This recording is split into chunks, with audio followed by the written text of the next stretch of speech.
The bodies just keep coming.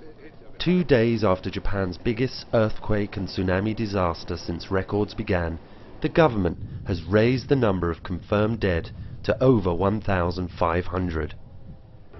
But if the search missions in this town are any guide, that figure is likely to climb considerably higher. One of the worst affected areas is Shintona town in Miyagi Prefecture.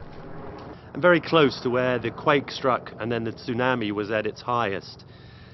The rescue mission is in full swing, but so far what they've done is mostly just find bodies. The force of the tsunami and the earthquake combined produced some really shocking results.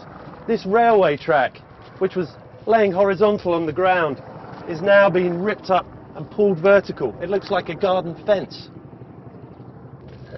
There's all sorts of items from people's lives that were very intimate and are now scattered absolutely everywhere. It's a very beautiful plate actually. It says tonight is the Star Festival.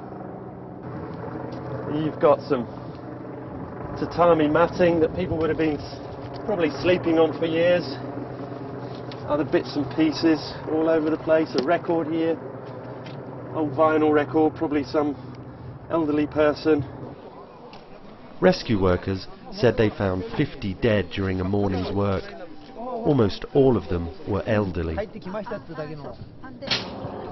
This lady told me she drove back home to try to evacuate her elderly parents, but the waters ripped them from her grasp. It's hard to imagine that any preparations would be adequate to deal with such forces, but some locals still blame themselves for not doing more. We trained for an emergency, but we didn't imagine such a big tsunami would come. We need to reflect on that.